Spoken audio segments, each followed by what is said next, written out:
Erev Tov Chaverim. I'm Stephen Ben-Nun. You're watching Israeli News Live, and we will be going over a series for the next few days, looking into the breaking news and how it's matching up with prophecy, especially Daniel chapter 7 verse 23 says, thus he said, the fourth beast shall be the fourth kingdom upon the earth, which shall be diverse from all kingdoms, and shall devour the whole earth, and shall tread it down and break in pieces. The 10 horns out of this kingdom are 10 kings. We'll be going into that 10 regions. The 10 things are the 10 kingdoms that are being set up here on the world today, and how this is relating to prophecy in the news that's taking place as of right now. We are dealing with some very serious situations here, and it is really beginning to start to unravel what we're seeing on the world stage, all the different battles that are going on, whether it be the battle in Syria, whether it be NATO on Russia's doorsteps right now in Europe, whether it be Ukraine, whether it be China over the South Sea. You're going to be getting into some of that even tonight. Okay, but before we get into that, quickly, a couple of things we're going to run to and take a look at Steve Pachinik. I want to talk about that real quick, but I want to remind you, those of you, I still getting the emails in, having trouble donating, people wanting to donate, can't seem to do it on our website. Please try there if you're able to, IsraeliNewsLive.org or IsraelReturns.com. At the end of this video, also we'll have our mailing address here in the Czech Republic. You can always do a check there. It's Danun Institute. But we will include inside the description a link. We'll just put on their donation, a direct link to our PayPal account where you can help there, because believe me, your help is what keeps us on the air. Thank you for that. All right, let me get off that subject. I hate talking about money. Let's get into Steve Pachinik. I want to talk to you real quick about this situation here. All right, and Alex Jones has had Steve on many times, and I'm not here to throw Steve Pachinik underneath the bus. Let me explain to you what's going on, what's happening on our end. We have a lot of people in different parts of government, military, other places all around the world, and as a result, we get all kinds of intel that comes from the different people in different hemispheres.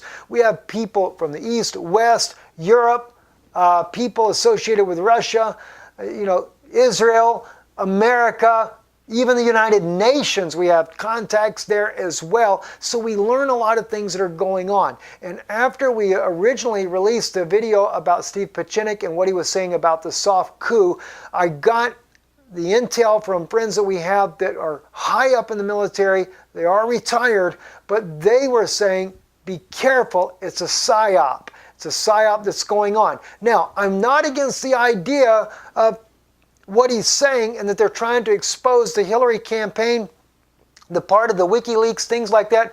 I'm not against that at all. But as we begin to look in a little bit about Steve, and anybody, I know that Wikipedia is not the best place to go do your research on, but I was already told this by other people that know things, that yes, he worked under Henry Kissinger.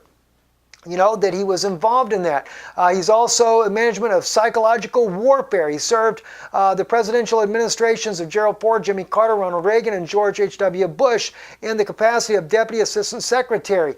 The point is, and I think maybe this is where the friends that we have in those circles there are warning us as far as a psyop, is that what the bigger part of the picture is that no matter who is elected president, Hillary Clinton, which I definitely don't want, and Donald Trump, which I like the idea that he's wanting to make peace with Russia and says we don't need a war, but the big picture is here, you're looking at a new world order, and Rome is rapidly bringing about that new world order, and I think that's even why the Pope of Rome keeps talking about peace. Yeah, he does look like the peacemaker. Why? Because the Pope of Rome is already, as we know from what I shared with you the other day about Daniel, he's made an alliance with this superpower, which was Great Britain at the time, which came over there and took over all the lands in the Middle East there during World War I. But he has divided up the land for gain. And this whole New World Order is all being done underneath him. So yes, when we look over here, and this here is Alex Jones here on, he talks about Steve Pachinik here. on his broadcast here, and he's playing that part of the video that we were playing as well, where he's talking about the soft coup. They're trying to expose Hillary. But what we're starting to realize as well is that they're trying to stop the Clintons from being in power, but it's all part of the New World Order. Who's going to get to control the North Atlantic Alliance, the North Atlantic Treaty there? All right, we're going to look into a little bit about that tonight. First, let me just kind of share with you another breaking news story here. One, Lavrov, Foreign Minister Lavrov of Russia, just announced that they're doing another ceasefire in Aleppo, trying to give a chance to get some humanitarian aid in and also get the civilians out of there because it's a heavy battle going on. And they're saying to the Americans, you need to do your part and make your thugs over there to back off. All right? Now, secondly, according to Defense Minister Shoigu, NATO leaves Russia and Belarus no choice but to respond. This is the heavy buildup of NATO troops there in Poland, Latvia, Estonia, Lithuania, etc. They're having to get ready to respond with all these NATO troops being built up. Now, I said earlier, again, just like with the situation with Steve Pachinik, I made the comment that NATO is a staged situation. Now, what I mean by staged, I'm not saying that, oh, it's fake, it's not going to happen, or it's just fake, fake altogether. No, I mean it's real, but when I say staged in a case like this, what I'm trying to get you to understand is that there's a reason for what they're doing here. It's not just, oh, Russia's some big bad evil bear and America wants to take Russia out. It's part of a power struggle. But what I didn't catch, because I forgot about this. I forgot that, let me see if I can find it here. This video here that I did myself back in, this is on February 1st, 2015. By the way, those of you that always ask me about the dates, Steve, put your dates in your video. The dates are there. See, right there. If you look right below the video, published on February 1st, 2015, all right?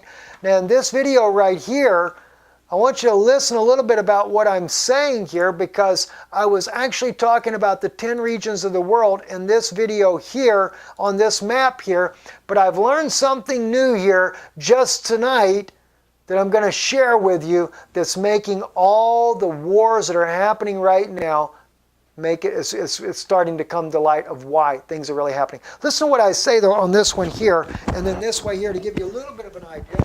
Get the microphone out, make sure we got the volumes all up on these things here, we're going to be able to hear it, because I want you to be able to know exactly what we were looking at ourselves on this right here. Take a listen here. Seeing on the screen now of the 10 regions of the world, that the way it would be divided up.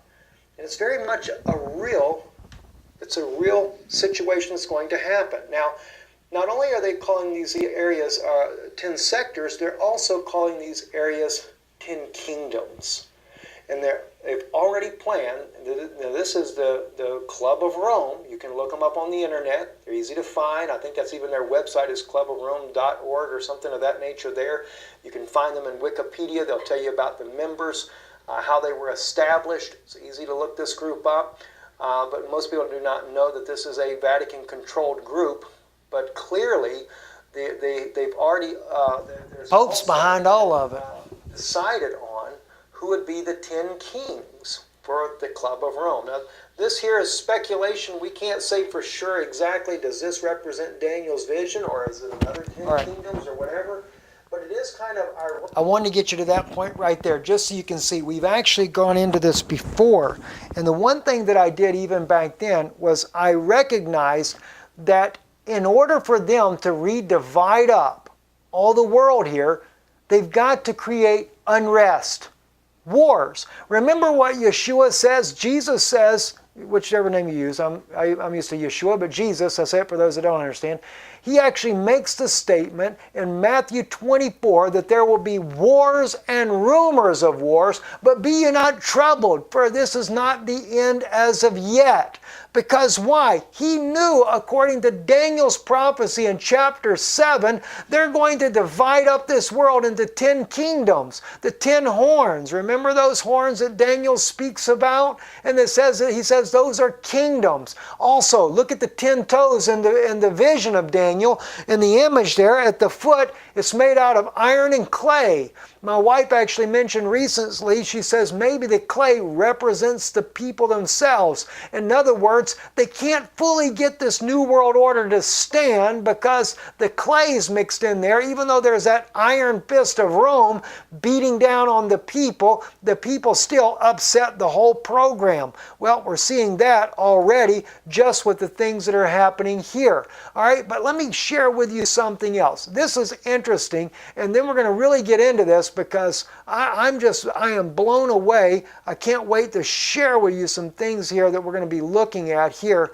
Let me just see where I'm at here, what I've got. Okay, I know what that is right there. I tell you what, we're going to go to this, and then that should have actually been, Putin should have been put there. Let me put this right here. Now, on the video, I speak about the Club of Rome. In 1973, the Club of Rome released a report entitled Limits to Growth, which dealt with the problem of overpopulation. Okay? That's what they did then. But what I want to focus on in here, for the sake of time, is the map that the Club of Rome brings out. By the way, there's one that I used to use quite a bit was after World War II. The map they had there, that's where Russia takes over a lot more of Europe, and less of Europe was for the European Empire. Okay, but anyway, they come up with a map here on this particular part here when the Club of Rome does of what the New World Order or what the world would look like when it gets divided up into the different regions there, and that's what I'm trying to get down to here. Maybe it was up the other way. My apology here. Let me just find, here it is. Hey, yeah, it was a little bit further up. Now, this is what I wanted to share with you first. This is when the Club of Rome first divided up, or one of the early maps that they divide the world up into 10 regions. All right? Now, I want you to look carefully. As you can see here on the map here, we've got, whoop, better not stand up, Steve. Nobody see you. All right. You have the whole North American treaty, the North American alliance was there, all right? At that time, Mexico and everything goes to South America. Russia ends up with, they end up with all their territory in the north there, but they end up with Estonia, Latvia, Lithuania. They end up with Poland. They end up with Belarus, which Belarus would gladly go in because they're like cousins anyway. Ukraine. All right, now let me share with you some other ones there because I don't remember. I think it's Serbia and Mongolia, if I let's take a look right there. Yes, here we go, right here. All right. So what we see here is they end up with Estonia, Latvia, Lithuania, Poland, Ukraine, Belarus, Moldova, Romania, and Bulgaria. All those there would have become part of the Russian Empire. Okay? As well, Kazakhstan and Mongolia. Now, I happen to have that little marker right there. One of my inside sources just shared with me the other day that particular place right there is called Astana in Kazakhstan. And as you can see, this is the Capitol building there, like the White House for America. That's supposed to be the capital of the New World Order. Now, whether or not it's going to be or not, I don't know. I kind of think they're going to make Jerusalem the capital where the Pope will actually rule from Jerusalem. Okay? That's my thought. All right? Now, let's go back to this New World Order map that I shared with you here, though. Now, pay attention to some things here. It's very important. Here, we have Turkey, according to the 1973 map, is part of the European kingdom. All right? Along also out here with Iceland, not Greenland. I get the names mixed up sometimes, sorry about that. And then the Middle East, what we have here, we have Iraq, you have Iran, you have Syria, you have Jordan, Israel, you have Egypt, you have, just quickly show you here on the regular map, all right? We have Egypt, Libya, Algeria, Morocco, Tanzania, Jordan, Israel, Syria, Iraq, Saudi Arabia, Yemen, Kuman, Iran. All of those end up being another part of their own empire. Okay?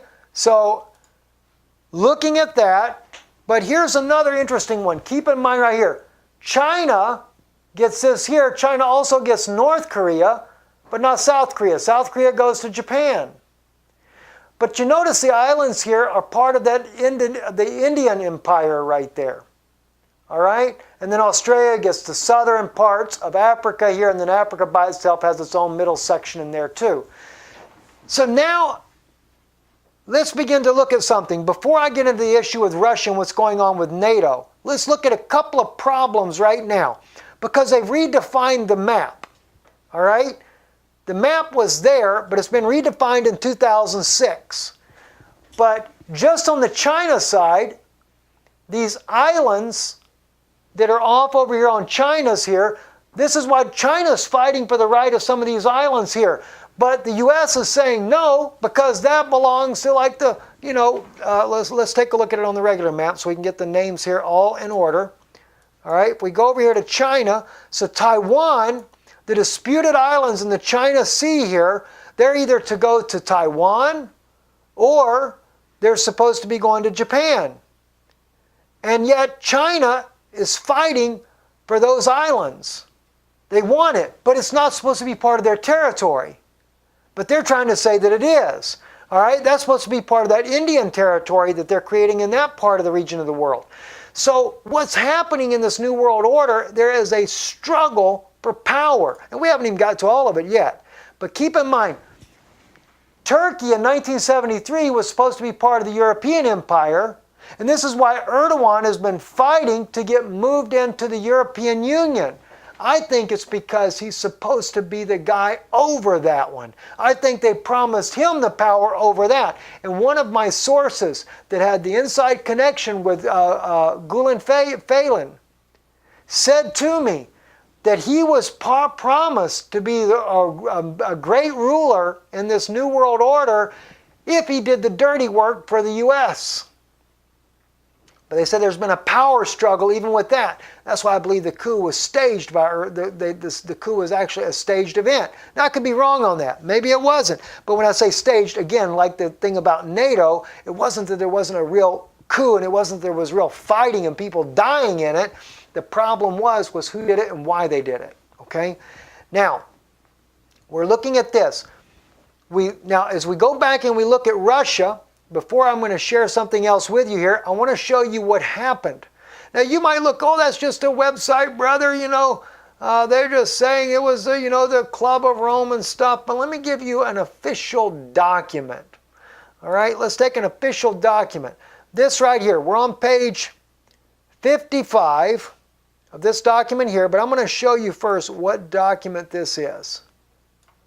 This is the PDF itself from the Millennium Development Goals Report of the United Nations, an official 2009 report, but in 2006 is when they did the map up. This is their official report on the New World Order, parts of the New World Order, how it's going to be done, the economic sustainable development plan, etc. All that is here, all right? Now, but on page 55, this is where they break down the map. Now, from 1973 to 2006, the regions have changed, but not North America. The United States, Alaska, Greenland, that all stayed the same. Mexico and stuff still stayed part of South America. All right? Even over here, that pretty much stayed the same. The only thing is Australia doesn't get South Africa. Australia ends up becoming, and so does New Zealand, ends up becoming a part of the Europe group here, which all comes underneath the United States from what it looks like on this. Okay? The developed regions, as they call it. No, I'm sorry. That could be different because the colors are very close to the same in some cases here. But anyway, Russia, and this is what I want you to notice on here on Russia. Russia has lost several territories. Okay? And this map right here, and let me blow it up so we can see the part I'm talking about. Okay? Russia actually is going to has lost some places. Belarus still stays part of their area. Okay? But Belarus would do it willingly. Okay? Ukraine is supposed to be part of their area as well, but now they're fighting to put Ukraine into the European Union. But they lost Estonia, Latvia, Lithuania, and Poland. Remember those times where President Putin has said that the leaders are not playing by, our partners are not playing by the rules? You know, I had begun to think maybe Putin was being a halfway decent guy, because I noticed that Putin had started coming out and saying that he was exposing the New World Order. He kicked out the Rothschilds out of his country. And then recently, one of my sources shared with me that the BRICS, the new economic BRICS system that we have going on, he said, Steve, it's the New World Order's economy. BRICS is not some rogue renegade thing that's causing the world to go to war because of the failing economy of the United States. It is they are putting in place their plan for the new economic system, and BRICS is part of that system. I didn't know that. Now, he lost Estonia, Lithuania, and Latvia, and he loses Poland. But he did gain a couple of extra countries right here, just south of Mongolia. All right? So, again, let's take a look at what he gains. He got Uzbekistan. He got Kazakhstan. All right? And Georgia, of course, as well. I think he already had Georgia anyway, though. All right? Yes. Looks like he has Georgia. So, you know, when we go back and we see, let me see if Georgia actually falls into that. I can see it's close, but no, he doesn't get Georgia. Well, wait a minute. Maybe he does, maybe he does. It's hard to tell on these maps when they're colored like that. Yes, Georgia actually becomes, maybe. Again, it's hard to say. It's hard to see that. Okay. Yes, Georgia actually becomes part of his area. Georgia, Uzbekistan, Kyrgyzstan, and that looks, and of course Kazakhstan as well. All right, those all become part of the Russian group right there. Now, even back when the Ukrainian conflict was going on, that's when I actually released this video, and I talked about the 10 kingdoms, the 10 toes, and how that, you know, even Ukraine looks like that it's part of a war to where they're supposed to get it.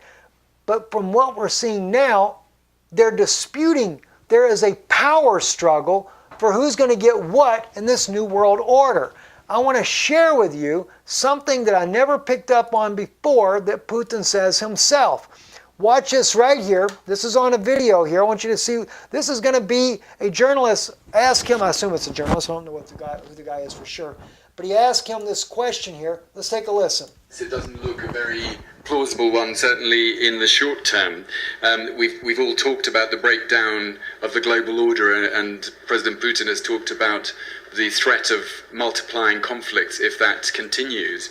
The two questions in one which I'd like to ask is, first of all, whether you consider, President Putin, Russia's own actions in Ukraine and Crimea over the past few months to be a response to that breakdown of rules and a sort of example of a no-rules order.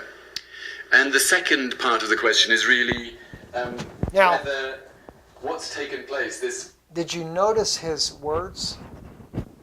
It's a global order. And he asked, is it a breakdown of the rules? Why? Why does he say it like that? Because he knows that according to the map, Ukraine belongs to him.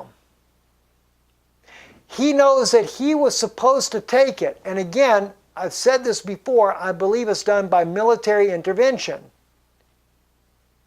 But the thing was, I don't know if they really intended this to go out into an all-out wars like they're doing now. But the CIA came and they're trying to steal Ukraine from him. And it's funny. It's funny I even say it like this, steal or things like that. I mean, the whole New World Order system to begin with is nothing but a demonic antichrist beast system to begin with. Yeshua clearly talks about this in Matthew 24. Daniel speaks about it in his own prophecy. So every bit of it is wicked and evil from the very beginning. But now I'm starting to understand why the fights are happening. Just like with Erdogan, for example. Look what happens with Erdogan. He loses being part of the European Union. Instead, now they're going to put him over Iraq, Syria, Jordan, Saudi Arabia, Yemen, and these areas here. Or was that supposed to be the Saudis' kingdom? And now Erdogan is like, wait a minute, because Erdogan's fighting to be part of the Europe because he wants to be in Europe in order to be back to the 1973 map. And I think maybe that has a lot to do with why there was a refugee crisis and they sent them to Europe. Because why? If Erdogan was part of the 73 map, again, let's drop back and take a look at the 73 map. I've got to find the thing again. In the 1973 map, we see that Turkey is part of Europe. And if they created a refugee crisis and sent the Sunni refugees into Europe, it gives Erdogan easy ability to stay in power because they put all the Sunni refugees into Europe, which gives him more flexibility with controlling everything that happens there. In fact, they've got huge areas in Germany that are under, they got Turkish flags hanging everywhere. I thought the refugees were from Syria. Why is there huge flags and stuff hanging there from Turkey if they're supposed to be Syrian refugees? Erdogan was expecting that to be part of his kingdom. That's what he was going to get. A revived Ottoman Empire, so to speak. So it kind of gives him a little bit of his glory days. And the Saudis, no doubt, are getting all of this with the Pope of Rome ruling in Israel. All right? That's what it looks like to me. I could be wrong on that. I don't know. We'll have to see. Now, I say Israel is part of that. It's hard for me to be able to see whether or not, let me just zoom in a little bit closer on this, whether or not Israel, oh, there it is. Israel may be a different color. And if it is, it looks like it's the color of the African area there. So that may be what the Pope decides to run himself. I can't quite tell the color of Israel in that particular map. But if we go back over to this one here, Israel stays in the same color where Saudis, Turkish, all that is under one empire. And that may be what Erdogan's not happy about either. So he's kind of fighting for his own piece of the pie. But you got to remember, they're dividing this up into 10 kingdoms, no matter which way it goes. But like I'm saying, now I'm starting to understand why the disputes. Now watch what Putin says, though, in response on this. Of a rule system. Does that signal, from Russia's point of view, a shift in Russia's global position? It's been said here in the past couple of days that Russia can't lead in the current global order, but it can decide who leads. I wondered whether that's your own view. Я попросил бы вас все-таки еще раз сформулировать вторую часть. I would ask you to rephrase your second question. What was your second question, actually? The point is that that it's been said here that Russia can't aspire to a leading position in the world given the circumstances and the aftermath. They get a leading position in the world. But that it can decide who will be the leader, and that there might be a shift in Russia's global position and orientation as a result of this global breakdown. The speculation is about, as you mentioned yourself, relations with the Far East and a new system of global alliances around that.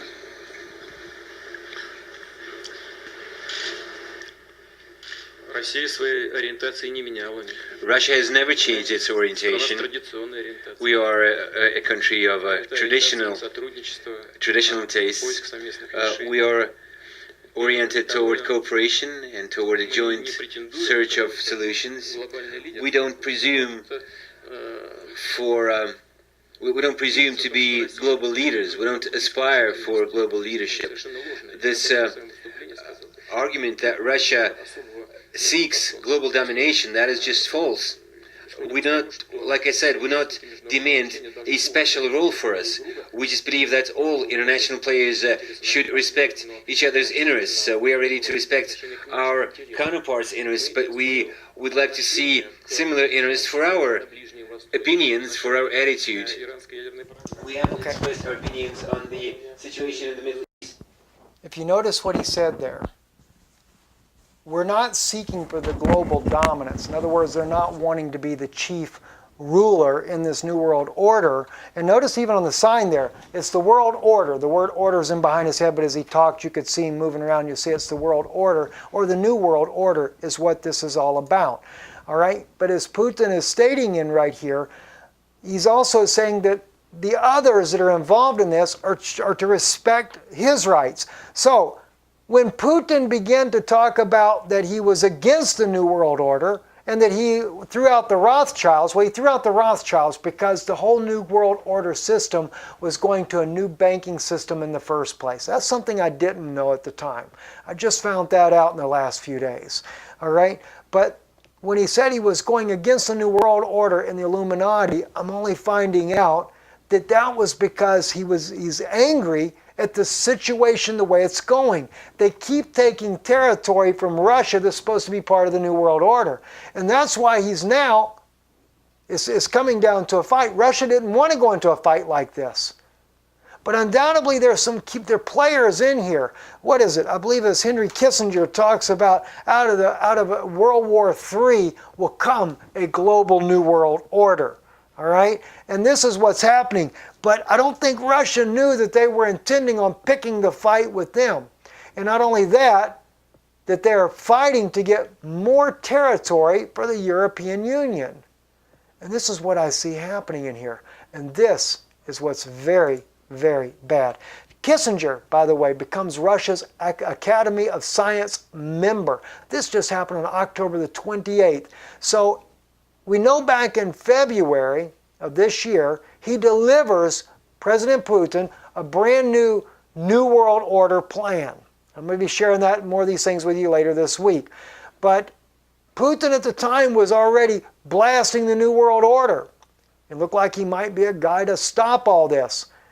Now, he puts Kissinger involved in Russia's, becomes Russian Academy of Science member. Can't help but wonder now if maybe Putin's not had a change of face and is starting to play along with the New World Order. You see, friends, what's been troubling me, even with the whole issue with President Bashar al-Assad in Syria, that man seems to be just thrown under the bus. Does he really know what's going on? Because I would notice that Putin is there supposedly to protect him, but when it comes to Turkey, Erdogan, President Putin seems to play both sides of the fence. That has just really kind of troubled me. So I didn't really know what was going on there. And this is a lot what we're trying to do. We're trying to figure these things out, especially from a biblical aspect, a biblical perspective. What is happening in this area, and all these things that are going on, which another issue in this too, when we look at this whole global region and this order here, is what's going to happen to Israel. You know, UNESCO is saying that the Temple Mount is not Jewish. They keep saying everything that Israel holds dear to, the United Nations has blasted it away and said it doesn't belong to Israel. They say it's Abrahamic, it's Arabic, it's Islamic, etc. All those things are happening. Why? Because according to the 2006 map, Israel becomes part of a Saudi-Turkish kingdom. Now, who's going to be the head of that kingdom? Looks like the Pope of Rome, according to Daniel's prophecy, where it says they will build their palace between the sea and the holy mountain.